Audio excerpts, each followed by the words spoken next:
polis, o la casa y la aldea.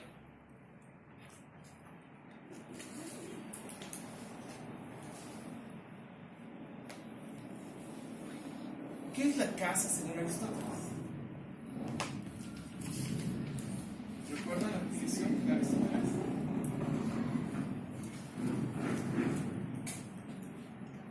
La casa es la comunidad constituida naturalmente para la vida de cada día. Ese es el primer terreno para pensar, por ejemplo, cualquier relación con respecto al patrimonio. Inclusive para pensar las relaciones de generación humana o de establecimiento de sociedades. La casa es el núcleo de la sociedad, pero no en el sentido en que superficialmente se toma como estrictamente un terreno con mamá, papá e hijo. La casa tiene que ver más bien como una comunidad en la que cierto tipo de personas se reúnen para el día a día mediante una característica también central en Aristóteles. ¿Cuál es la característica más propia del ser humano según Aristóteles? La justicia. Ya, gracias a que tenemos concepción de justicia o apertura a la justicia, gracias a que el ser humano puede hablar de la justicia. Lenguaje. Exactamente. La característica principal del hombre según Aristóteles es ser capaz de lenguaje, tener lenguaje. El lenguaje es lo que abre a lo conveniente y lo inconveniente. A lo inconveniente, a lo conveniente o inconveniente. Ejemplos de lo conveniente e inconveniente en la vida cotidiana.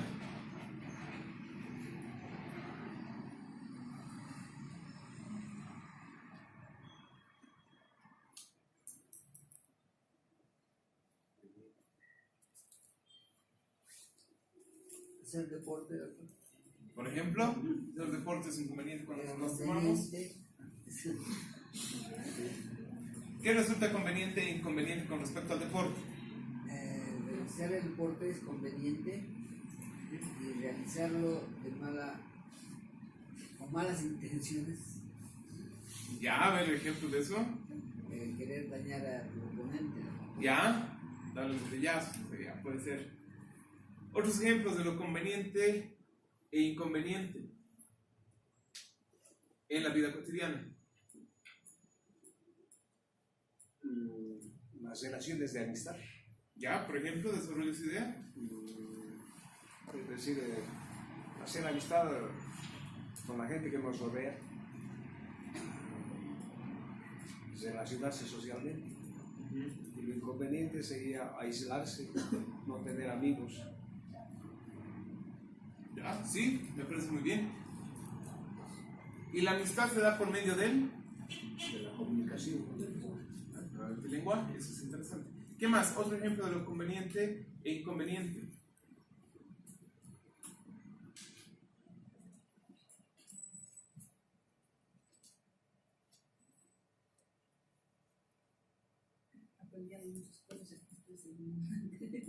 ¿En? En la calle, vaqueando. Ya, vaqueando en la calle, está bien. Sí. La comunicación también de lo que es conveniente, ¿no? De las actividades en el orden del día. Lo inconveniente e inconveniente con respecto a la alimentación, con respecto al trato. Y a partir de eso se abre una relación más compleja en torno a lo justo y lo injusto. Todo eso comienza en las primeras agrupaciones humanas, ¿no? En las que tienen que ver con lo cotidiano. Esto es interesante, la casa tiene que ver con lo cotidiano, no tiene que ver específicamente con la construcción de muros o con una cantidad específica de personas. No obstante, Aristóteles va a comprender que la casa es también la presencia de hombre, mujer, hijos, esclavos y bienes. Pero lo importante no son estos elementos por separado, sino Que se relacionan. exactamente, que entre ellos establezcan una unidad familiar, ¿no? Y el principio de cohesión de esa unidad familiar va a venir establecida por el lenguaje y por las relaciones también de mutuo aprovechamiento. Sí, por favor. Sí, no estaríamos confundiendo el término de familia, porque el núcleo, la base, el núcleo de la sociedad es la familia. Y este concepto más o menos se relaciona con familia. Es decir, la familia son el hombre, mujer, hijos. Y aquí pareciera que hace una analogía entre familia y casa. Ya, eso es importante. Aquí la idea de casa, por eso les digo, es decir, cuando él dice casa, no está pensando en una construcción o en una edificación solo de 4 paredes con puerta y techo. La casa, lo que va a caracterizar a la casa es que es una comunidad para la vida de cada día, para la vida cotidiana. Aquí casa es una comunidad, y es una comunidad que se caracteriza por la unidad familiar. Y esa unidad familiar no solamente es el hombre, la mujer y los hijos, sino que también reúne a los esclavos y los bienes. Y vean además el orden en el que establece. Está el hombre, mujer, niños, esclavos, y al último recién vienen los bienes, como aquello que no tiene vida por sí y que se utiliza. Ya son los instrumentos más básicos que aparecen en la última parte del listado. Aquí la casa, la idea de casa es la idea de esta unidad familiar. No es la concepción que tenemos de familia ya en el siglo XIX, ¿no? Mamá, papá e hijos en algún rincón del mundo guarecidos en una pequeña casa. Aquí más bien todo esto es lo que forma la concepción de unidad familiar y por lo tanto de casa. Hay que tener cuidado porque a veces trasladamos nuestra concepción del siglo XIX todavía a la actualidad o a la interpretación de estos textos.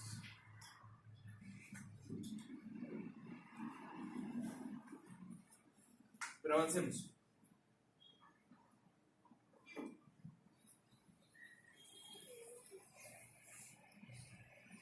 Bien, Aristóteles va a establecer y recordar en el 1253a que todas las cosas se definen por su función y por sus facultades, de suerte que cuando estas ya no son tales, no se pueden decir que las cosas son las mismas, sino del mismo nombre. Por ejemplo, que las cosas se definan por su función y sus facultades, queda claro cuando recordamos que precisamente la definición de casa va a estar ligada a la concepción de unidad natural. ¿Cuál es la función de una casa? Dar cobijo precisamente a una unión o a una reunión del grupo básico,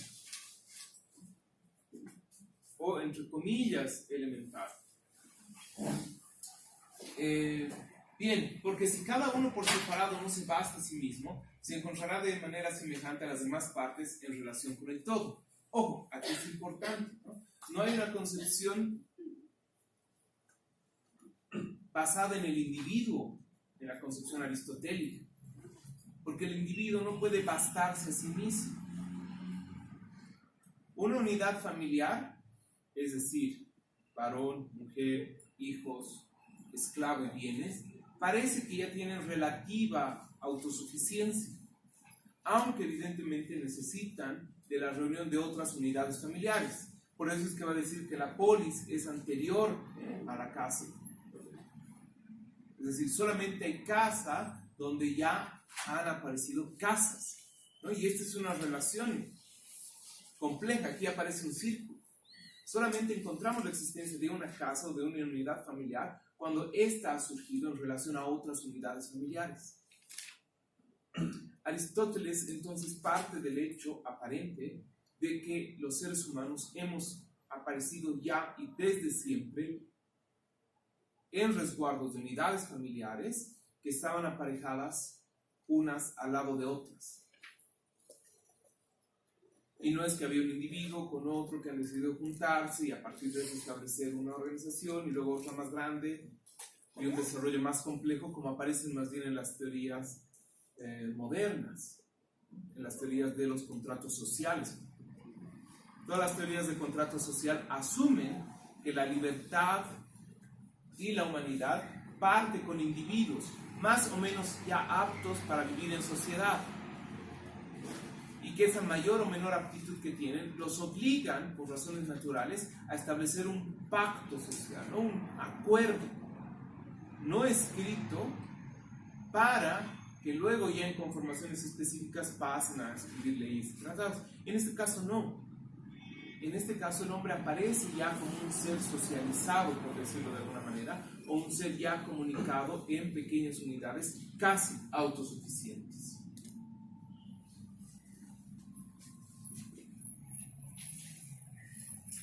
Siguiente punto, sobre el que me interesa que retornemos, aunque ya lo habíamos visto de cierta manera en la sesión anterior. Y el que no puede vivir en comunidad, dice Aristóteles, o no necesita nada para su propia suficiencia, es miembro de la ciudad. No es miembro de la ciudad, sino una bestia o un dios. Es decir, vivimos en comunidades en realidad por dos razones. Una, porque tenemos lenguaje, que es la dimensión positiva. Y ejemplo, es un buen ejemplo. Es una bestia. No tiene lenguaje. Sin embargo, interactúa con nosotros.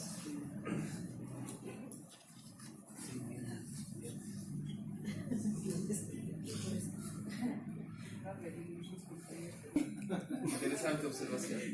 Punto extra por eso. Bien. ¿Los animales son autosuficientes? ¿En qué sentido? En la sobrevivencia, ¿no? Por ejemplo, Buscan su alimento, tienen su propio cobijo,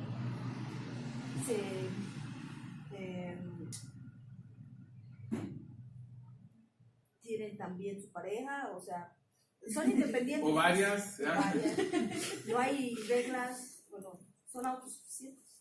Yo creo que ahí tendría que diferenciarse entre lo salvaje y lo doméstico. ¿Ya? Lo salvaje es autosuficiente, pero lo doméstico no.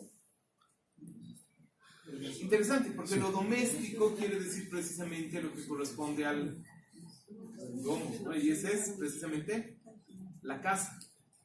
Esa es, al parecer, una de las observaciones aristotélicas. Sí, por favor. No, era lo mismo, solo que en otras palabras iba a decir de que los animales cuando están en estado natural son independientes, pero cuando interviene el hombre es cuando los vuelve dependientes, cuando domesticamos a los animales justamente. No obstante, hay gatos y perros que se escapan de casa y mueren. Pero lastimosamente a veces sí, ¿no? Sí, por favor. A ver, en este análisis, doctor, hay algo fundamental. Por ejemplo, si agarramos y tomamos como ejemplo los animales salvajes, podemos concluir diciendo de que los lobos tienen una sola pareja. Las águilas lo mismo. Entonces, son ejemplos de organización que ellos tienen dentro de sus manadas. Que de pronto, si hacemos una comparación con la familia del ser humano, podríamos ver también de la misma manera. Por ejemplo, que en el ser humano, familias que de pronto tienen el papá y la mamá, que son fieles hasta la muerte, o de pronto que hay familias que han ido fracasando en el divorcio. ¿Me entienden? Entonces son argumentos. O a veces tomando una buena decisión, ¿no? Porque hay ciertos matrimonios que Exacto. no sé si realmente son exitosos manteniéndose, ¿ya? Entonces ahí viene el análisis. Pienso que nosotros como seres humanos somos seres pensantes que podríamos decidir de continuar o no continuar. En cambio, los animales que se manejan por instintos son los lobos, sí o sí tienen que tener su pareja en base a la raza. Interesante. ¿Usted, por favor? A lo que yo decía era, mejor dicho, lo que yo pensaba Súper. era que no creo que sea lo mismo tal vez ser autosuficiente que independiente. Estaban diciendo los dos términos cuando hablaban de las bestias de los animales. Creo que los animales más que autosuficientes son independientes y lo que les permite parecer tal vez autosuficientes es que ellos sobreviven mediante un instinto que es el instinto de supervivencia, digamos. ¿Será que un ser que está sobreviviendo es autosuficiente? Yo creo que solamente es un instinto de intentar, digamos, mantenerse a salvo. que demuestra precisamente, digamos, su fragilidad. En cambio, un ser autosuficiente es alguien que se basta a sí mismo, que no está, digamos, en crisis, por así decirlo. Interesante, ustedes parecen no estar muy de acuerdo. Sí. ¿Por qué? No, doctor, lo que yo pensaba era que las personas también tendríamos ese instinto, ¿no? de sobrevivir como los animales lo tienen. Al trabajar tenemos un instinto de que tenemos que ganar plata porque tenemos que alimentarnos o algo así. Y los animales, o sea, no van de ese lado, pero van a buscar su propia comida. Como lo haríamos nosotros. Ya. No creo que necesariamente tengamos instintos, y es igual difícil establecer, ¿no? la dimensión de los animales de acuerdo a instintos. Esa concepción de instintos es ciertamente reciente, ¿no? De los últimos 400 años por lo menos. Tiene una instintividad. Ahora, me parece interesante la diferencia entre independencia y autosuficiencia. Quien no necesita nada para su propia suficiencia. ¿Qué significa eso? ¿Sí? ¿Se basta solo? ¿Ya? Que se basta solo. Y eso podríamos caracterizarlo como independiente o autosuficiente. Autosuficiente. Autosuficiente. ¿Los animales podrán ser autosuficientes? Porque la palabra autosuficiente está relacionada a una persona inteligente, pensante. ¿Por qué? ¿Qué significa específicamente autosuficiente? Es tener lo suficiente para vivir, pero lo suficiente significa tener alimentación, tener abrigo, tener casa, tener eso. ¿Los animales necesitan tener casa? No, los hombres o la gente pensante. Eso es interesante. No. Es que usted está haciendo un círculo vicioso, ¿no? Autosuficiente es solo aquel que es racional. ¿Por qué? Porque necesita casa y ser racional. ¿No? Está explicando el círculo. Si dejamos a las mascotas sueltas y de pronto vuelven a su estado, entre comillas, salvaje, parece que sí pueden proveerse de alimentos, ¿no? Lo que vemos en La Paz hay demasiados perros sueltos en las calles y gran parte de ellos eran animales, eran mascotas. Y sobreviven porque de alguna manera logran establecer. En un programa de Animal Planet justamente hablaron sobre eso. Los animales salvajes que viven en cautiverio no pueden ser soltados porque no tienen el instinto para sobrevivir.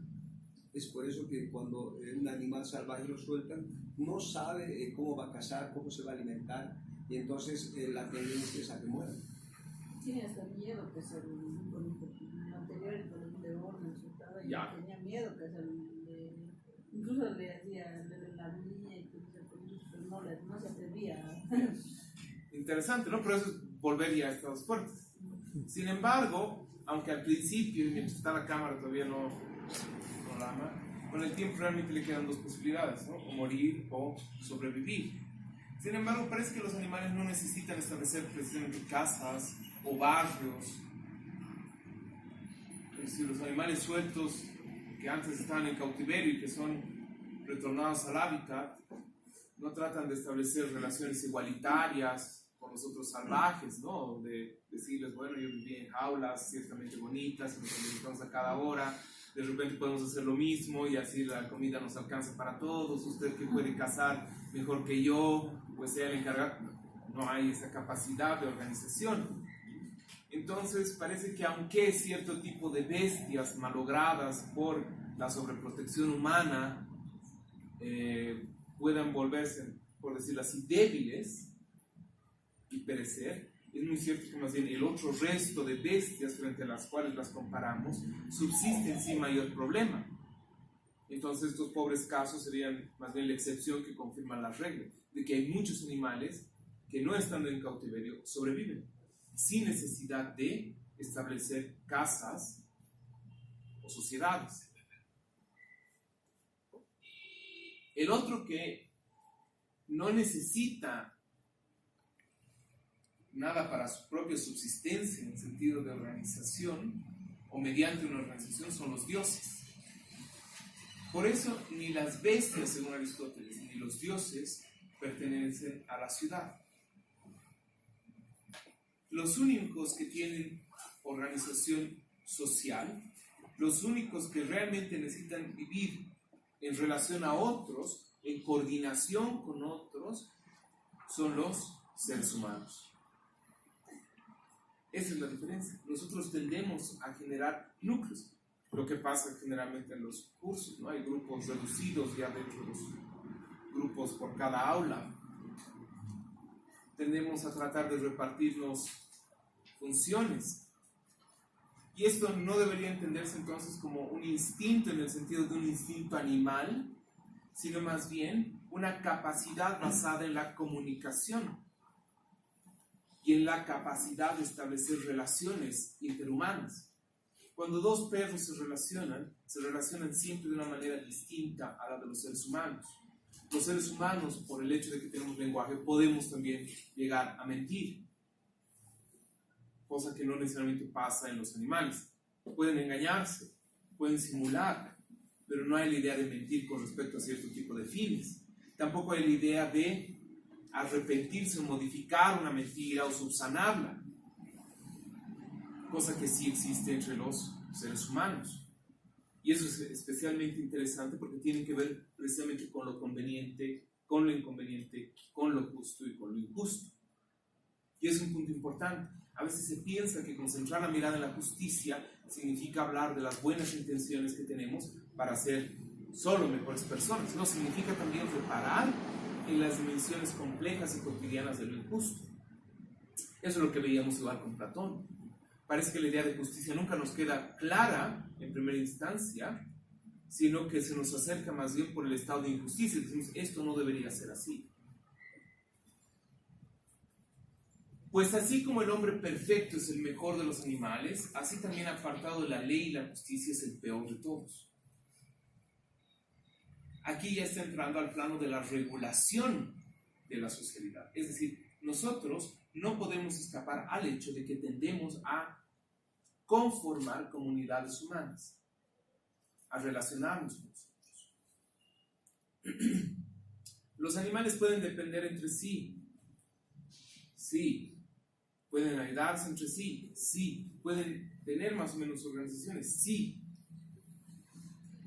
Nosotros tenemos también organizaciones y relaciones, pero de una manera mucho más compleja, usualmente mediada por el lenguaje. Y nuestras finalidades son también distintas, porque no nos basta solo con llenarnos el buche, sino que además queremos vivir placenteramente. Y consideramos además que la forma más desarrollada de esa vida placentera corresponde a una vida también armoniosa o general. De ahí que no nos importe solamente vivir, sino además vivir bien o vivir justamente. Por eso, sin virtud, el hombre es el ser más impío y feroz y el peor en su lascivia y voracidad. Virtud. ¿Qué significa virtud?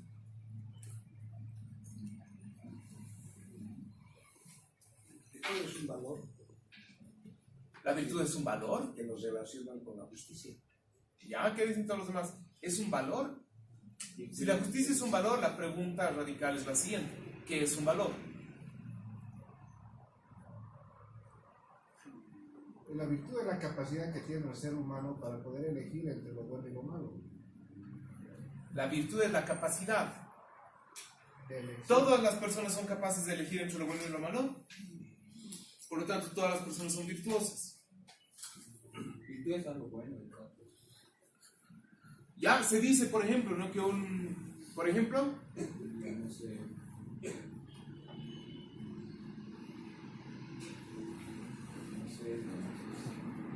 Sería una cualidad que se adquiere con la práctica. ajá, esa es una cosa diferente. Parece que la virtud no es un valor, porque entonces queda oscuro qué es la idea de valor. Y generalmente pensamos que valor es una idea, referida más o menos a lo bueno. ¿Todos podemos tener ideas sobre lo que es bueno? Sí. Yo tengo la idea que es bueno no matar, pero de pronto mato. Pero tengo la idea de lo que es bueno. Tengo el valor. ¿Soy virtuoso? No. Parece que la virtud no es solo la concepción de un valor. ¿Es la virtud la facultad de juzgar entre lo bueno y lo malo? Es decir, los criminales suelen arrepentirse porque pueden diferenciar entre lo bueno y lo malo. No obstante, deciden por lo malo. ¿Solo decidir o diferenciar lo bueno y lo malo nos hace virtuosos? No. Poder hacer algo bien o mejor que los otros. Hay criminales que roban mejor que otros o mayor cantidad que otros. No, y no voy a decir en qué bancos trabajan, ¿ya?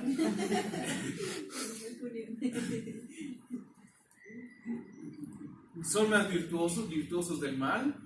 ¿Virtuosos del robo? Sí, más o menos se podría decir, ¿no? Pero entonces estamos considerando la virtud solo como una capacidad.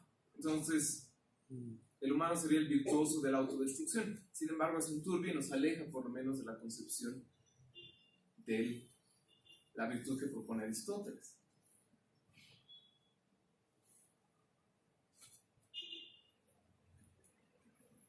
Tener arte, tener capacidad, perfeccionar. ¿Por qué podríamos pensar inclusive que uno puede hacerse virtuoso en lo malo, ¿no? En la medida en que puede más bien progresar? Pero aquí viene una pregunta. El que bebe todos los días, o por lo menos 3 días a la semana, o 2 días a la semana, o todas las semanas, ¿lo llamamos un virtuoso de la ingesta de bebidas espirituosas? ¿O generalmente cómo lo denominamos? Bien, y consideramos que eso es un vicio. El vicio es lo contrario de la virtud.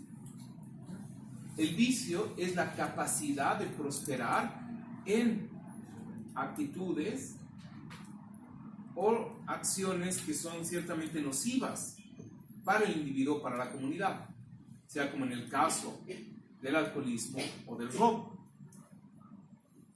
Lo contrario del vicio sería la virtud, que es prosperar en las actividades de perfeccionamiento de las capacidades humanas.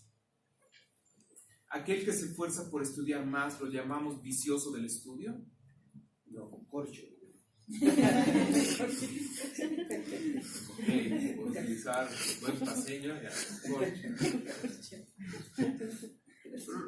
Aquel que progresa al tocar un instrumento y se vuelve cada vez mejor, ¿lo llamamos vicioso del instrumento? Lo denominamos más bien virtuoso. Entonces la virtud tiene que ver con este modo de ser orientado a la perfección de una capacidad que usualmente es provechosa para el individuo o para la comunidad.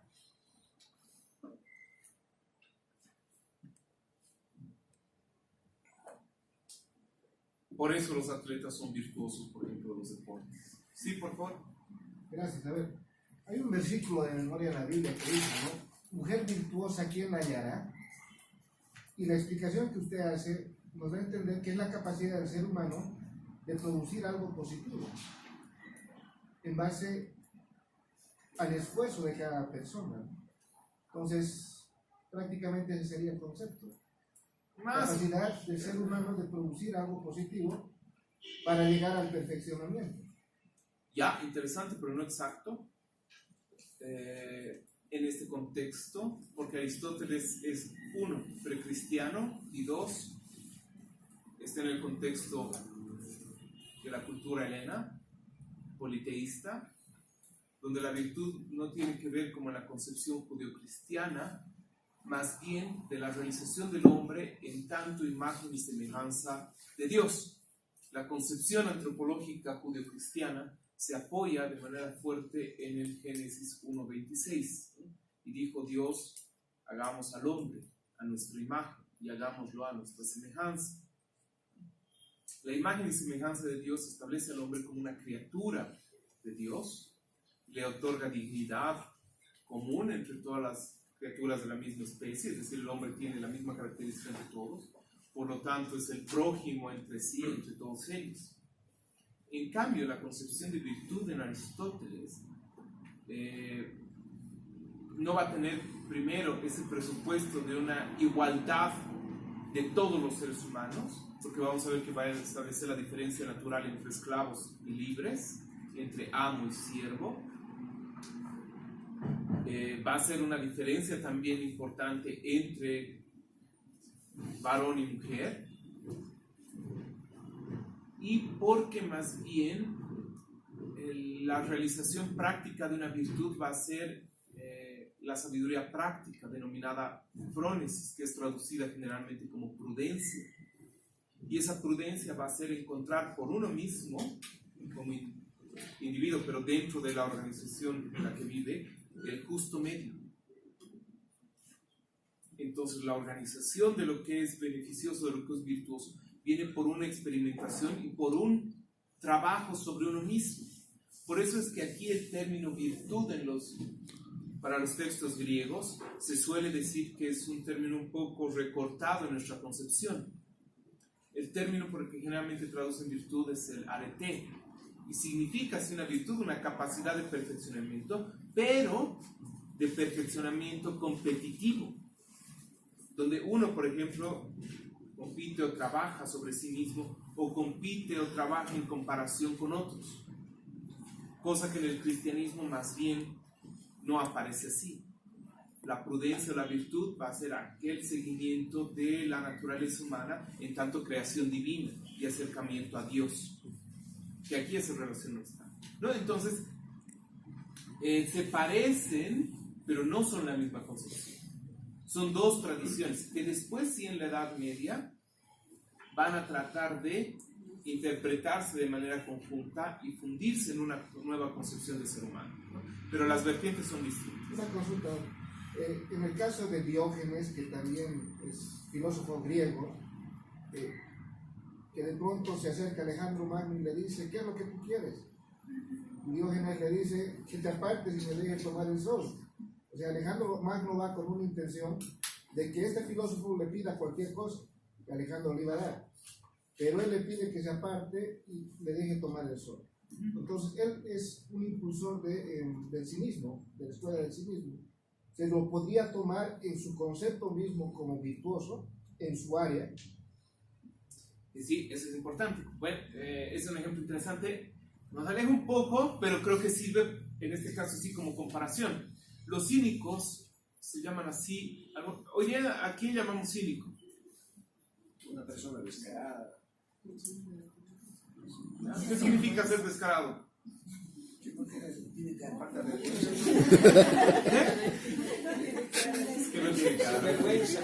Sinvergüenza. Que está, aunque me voten, no me voy a ir.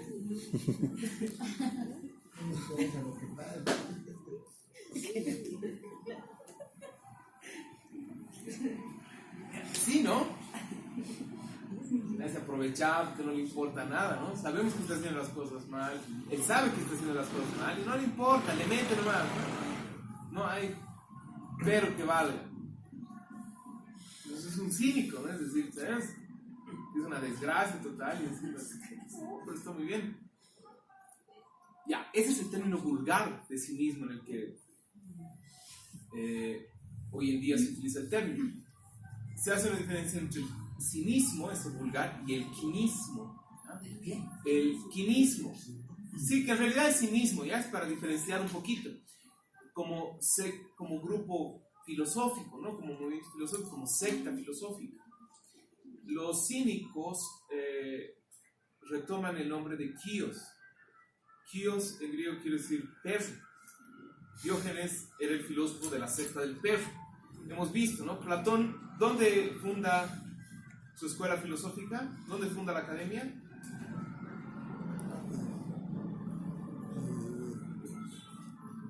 Junto al dios academia, ¿no? De ahí viene el nombre de academia. El liceo de Aristóteles, la escuela aristotélica, proviene del Apolo Licios. Y estos quínicos, o estos cínicos, los filósofos de la secta del perro, organizan su escuela en las afueras de la ciudad. Antes nosotros teníamos, ¿no?, grandes basurales en la parte que todavía no estaba poblada, y en esos basurales generalmente, ¿qué encontramos? Perros. ¿Eh?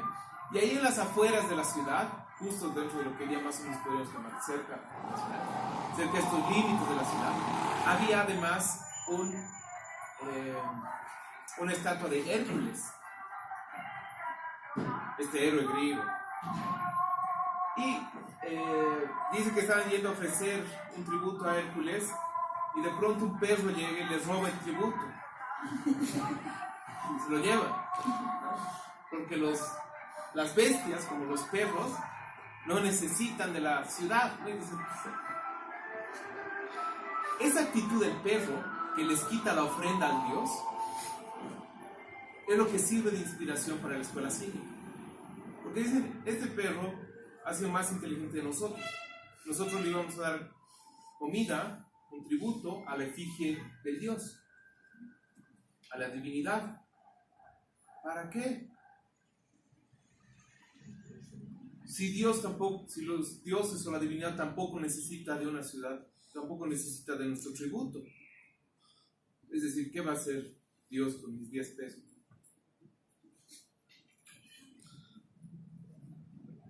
Lo divino, ¿no? Las divinidades, es una sociedad politeísta.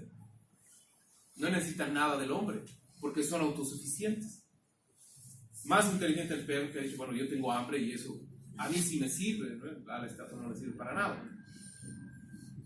Entonces retoma la figura del perro como aquel que comienza a despreciar las normativas sociales, pero no en el sentido de decir, toda la sociedad quiere ser buena, entonces yo voy a ser malo, ¿no? Eso es ser tonto nomás, o cínico en el sentido vulgar que hoy en día se tiene, sino más bien que los filósofos cínicos comienzan a ser este tipo de pensadores que quieren recuperar esta independencia o autosuficiencia animal, aunque claro, saben ellos también que es algo casi contradictorio, y lo que hacen es burlarse poco a poco de las necesidades humanas, y se percatan que cierto tipo de necesidades o requerimientos de la polis, como el aporte a los dioses, es realmente innecesario.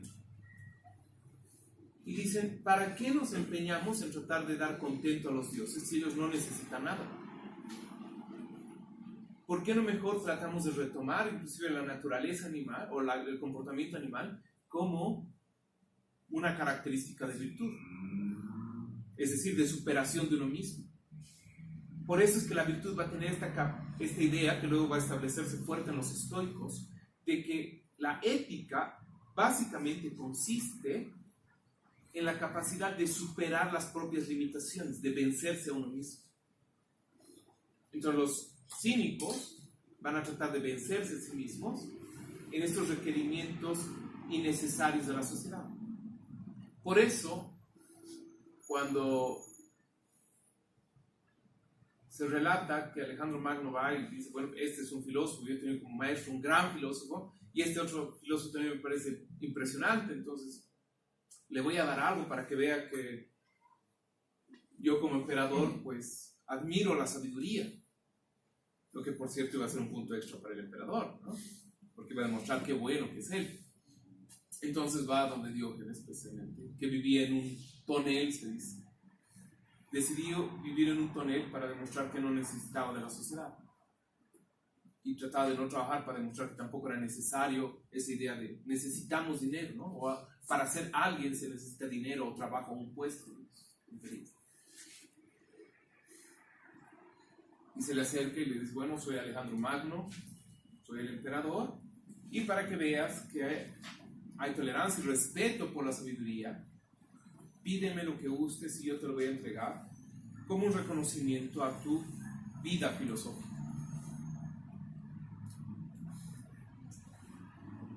Y le dice que por favor se aparte porque le estaba tapando el sol. ¿Qué significa eso?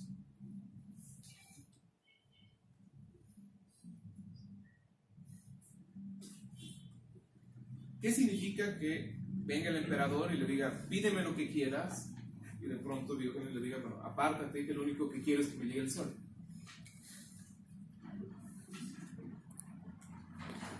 quizás que no lo necesita. ¿No necesita qué? De lo que le podría dar, lo que podría hacer.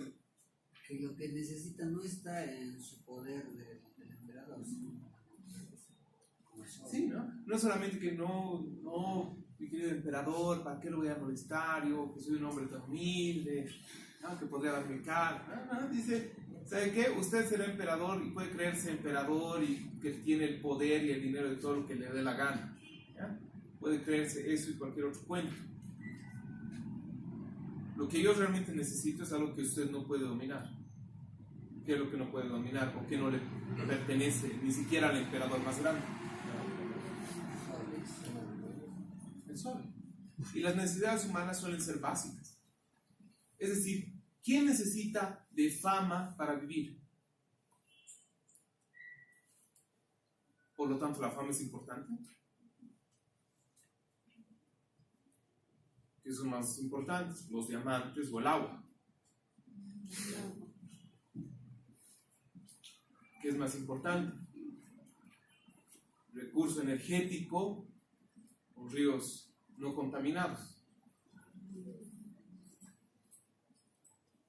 No hay ni siquiera que pensar demasiado para tomar una decisión. La virtud para los griegos va a tener siempre este carácter, ¿no? De competencia, de lucha, de demostrar cómo es que uno se está superando a sí mismo. En cambio, en el caso del cristianismo va a haber una concepción de obediencia a la ley divina. Aquí es un juego y casi una competencia de quién es capaz de volverse mejor. En cambio, en la tradición judeo-cristiana va a ser quién es capaz de apegarse de mejor manera a las reglas reveladas. ¿Cuáles son las reglas reveladas? Antiguo Testamento, los 10 mandamientos. Nuevo Testamento, amor al prójimo. Amar a Dios sobre todas las cosas y amar a tu prójimo como a ti mismo. Amar a Dios y al prójimo, ¿no? Esa es la tesis central del Nuevo Testamento. Ese es el nuevo pacto y la nueva alianza. Perdonar al enemigo, resistir los linchamientos. Es eso. Jesús, cuando lo están llevando y dice perdónalos porque no saben lo que hacen, está diciendo, ¿no? Aquí la gente y la humanidad tiene esta tendencia a linchar a víctimas que puedan o no ser inocentes para calmar las ansias de la sociedad. Ese es el punto central, ¿no? Que los seres humanos nos enceguecemos con las soluciones rápidas, drásticas y extremas. Por ejemplo, la muerte. Dar la muerte. Y es el papel terrible de la perverso de la verdad. Bien. Claro, y el punto aquí central de discusión es cuál es esta norma de autosuperación, cuál es esta norma de lucha con uno mismo, cuál es este punto de establecimiento de la ley, de lo común. La justicia, en cambio, y aquí trata de aclarar Aristóteles, es un valor cívico, es decir, que corresponde a la polis. Pues la justicia es el orden de la comunidad civil y la virtud de la justicia es el discernimiento de lo justo.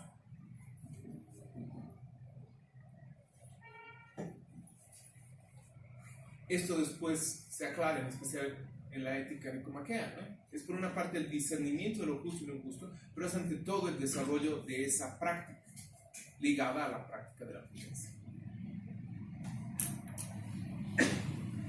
Las partes de la administración doméstica corresponden a aquellas que conocen a su vez la casa, y la casa perfecta la integran esclavos y libres.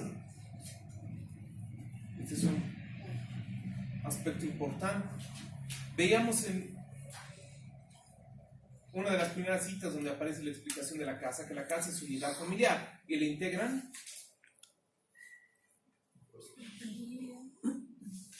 varón, mujer, hijos, esclavos y bienes. Aquí hay una nueva división en dos grupos: los libres y los esclavos. ¿Quiénes son los libres?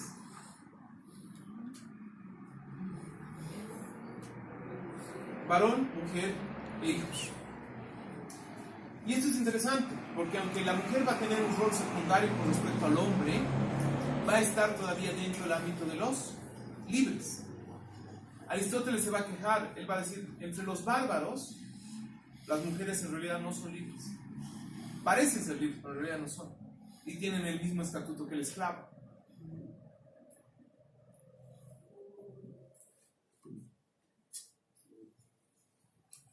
La casa perfecta la integran esclavos y libres. No dice, ¿no?, que tenga un gran patio, que sea de no sé cuántos pisos. La idea es la relación. La casa vuelve a ser la concepción de relación y no específicamente o no solamente la de edificación. Partes mínimas de la casa: el amo y el esclavo. Lo mínimo para que exista una casa, lo mínimo que debe existir es un amo y un esclavo. No dice hijos, no dice mujer. Eso viene después. Después esto se amplía en la relación entre el marido y la esposa.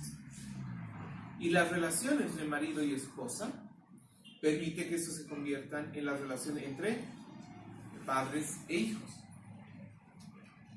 De estas tres relaciones será necesario investigar qué es y cómo debe ser cada una. Aquí en este pasaje, el traductor ya menciona cierto tipo de dificultades para expresar la complejidad del fragmento. Primero, la relación entre el amo y el esclavo. ¿Cuál es la relación entre amo y esclavo? Es, dice, una relación edil, que proviene del término despotique, del que va a venir la concepción del gobierno despótico.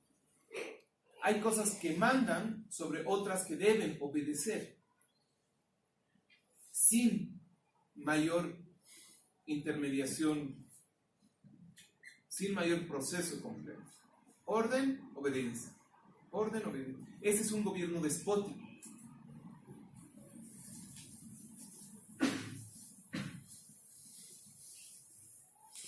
Exigencia de respuesta. En cambio, la relación entre el marido y la esposa va a ser una relación conyugal. El término es gamiqué. Luego señala que la relación entre padres e hijos aparecen dos términos, que es tecnopoietique y patriqué, de la que vendría la idea posterior de Ajá.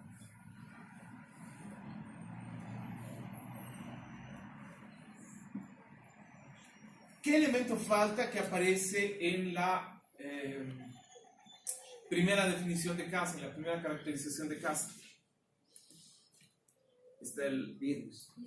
Exactamente, bienes. Los bienes están referidos al siguiente punto, a la crematística, que es el arte de ganar dinero, que viene de crematísticos. Crematística. La propiedad es una parte de la casa y el arte de adquirir una parte de la administración doméstica, pues sin las cosas necesarias es imposible tanto vivir como vivir bien.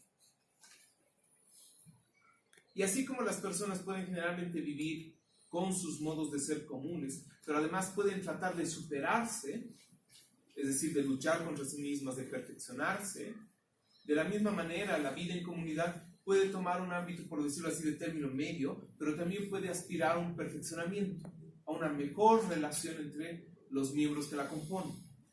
De ahí la diferencia entre vivir y vivir bien. La relación es cualitativa, no estrictamente cuantitativa. En el sentido, vivir bien no tiene que ver con tener solamente más recursos, eso es importante, sí, pero principalmente está en la variación o en la modulación cualitativa, es decir, entre vivir mejor, ¿no?, en un perfeccionamiento de las relaciones de los que componen la polis. Para comprender esto es importante, al parecer, prestar atención a la concepción de instrumentos. Aristóteles comienza a hacer una clasificación de los instrumentos y dice: hay instrumentos animados, como el timón agarrado por el capitán, e inanimados, como el vigía y esclavo. En realidad es al revés, me he equivocado, obviamente. Los instrumentos inanimados, ¿no? Un instrumento inanimado es el timón, que necesita del conductor, del capitán para moverlo. Y hay otro tipo de instrumentos animados, que esos son el vigía y el esclavo. Ejemplo de vigía. ¿Por qué el vigía es un instrumento animado?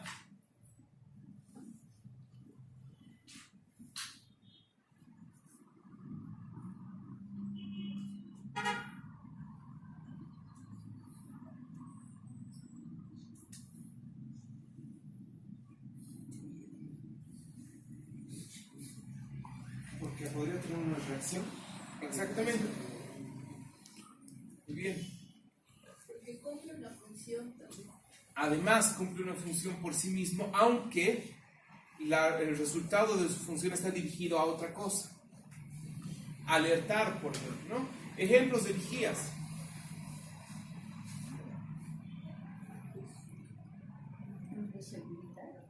¿Perdón? Vigía hacia los controladores de tranvía, de trenes. ¿Ya? ¿Habían trenes en la época de Aristóteles? Vigía marítimo. ¿Ya? Por ejemplo. Está vigilando la ruta del barco. Precisamente, ¿no? Y anuncia, ven, ¿no? Están en constante. El esclavo igual, ¿no? Es decir, tiene funciones por sí mismo. Pero todo lo que él realiza está en función a otra actividad más grande y organizada por él. El timón es inanimado y eso queda más o menos claro, ¿no? Necesita además que el que ordena o el que manda esté presente en ese momento. En cambio, en los otros casos puede el amo dar la orden y dejar que el otro la cumpla por sí mismo. Posesiones son los instrumentos para la vida, es decir, instrumentos de acción. ¿Qué es más amplio, el término posesión o instrumentos? ¿Por qué? Entonces, puede tener algo a su disposición para utilizarlo. ¿Qué es ese algo? Cualquier instrumento. Ajá. Por lo tanto, instrumento es un término más amplio que el de posesión, ¿o no? Posesión creo que es la acción, y instrumento es la cosa, el fin. ¿Posesión es la acción? Sí, claro, poseer algo es acción. ¿Ya? Puede ser. Las posesiones son un tipo de instrumento. Pregunta, ¿todos los instrumentos son posesión de alguien? Sí. Todos los instrumentos son posesión de alguien. Todos los instrumentos son posesión. ¿Todas las posesiones son instrumento? No, no todas las posesiones son instrumento. Por ejemplo,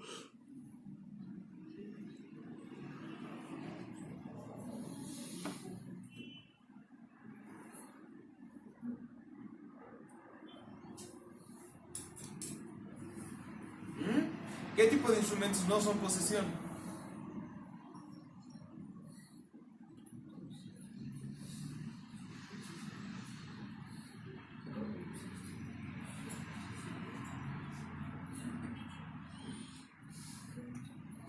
Aquellos que no cumplen una función como posesiones, por ejemplo, digamos, en una casa, en una mansión, digamos, ¿Ya? una persona rica puede poseer ciertos bienes, como por ejemplo una obra de arte o una escultura. Y esas bienes, digamos, tal vez tienen cierto valor, digamos, pero no tienen una función, no tienen una utilidad. ¿Y la utilidad no es la contemplación? La Pero no decoración, es un tipo de utilidad de uso, digamos. si no, Valorativa.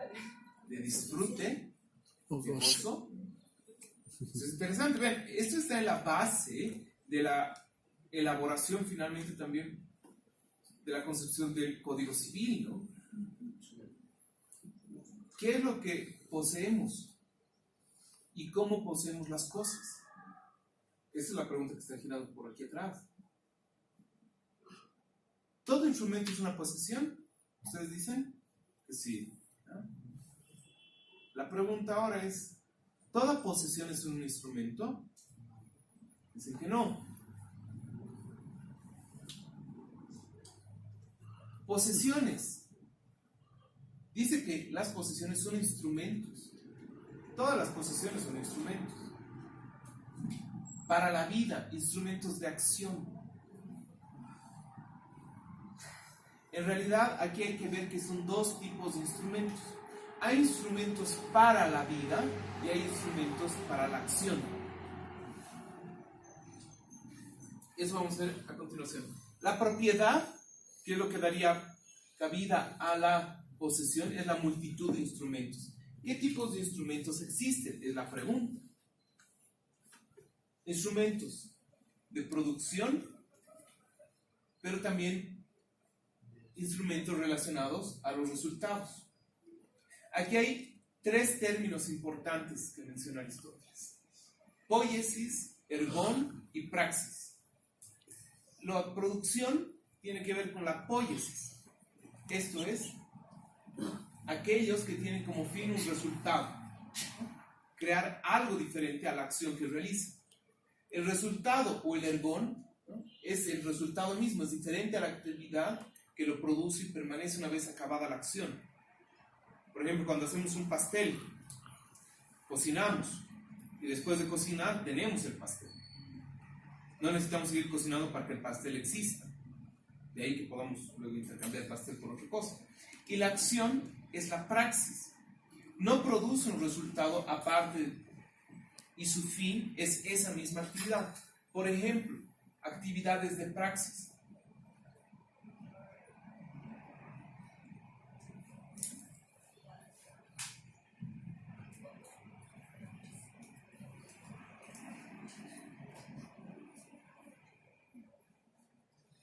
No producen resultado aparte y su fin es esa misma actividad.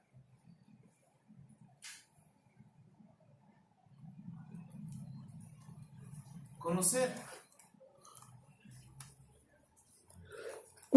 Cuando aprendemos o conocemos, la finalidad está en la misma actividad. Cantar. ¿Cantamos para tener otra cosa? No, por la misma actividad.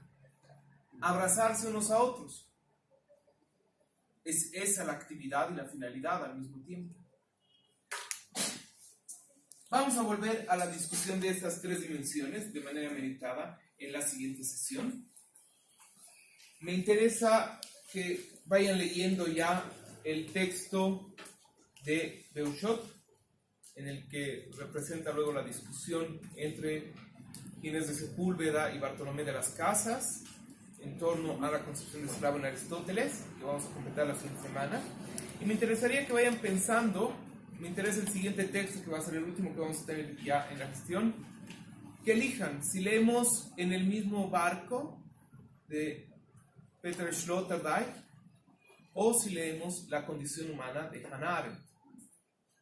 Esta vez el texto lo dejo a selección de ustedes. ¿Ya? El día de mañana, como saben, hay la actividad en el Museo Nacional de Arte, la entrada es gratuita, y los espero allá entonces desde las 10:30. Pues bien, muchas gracias por su atención.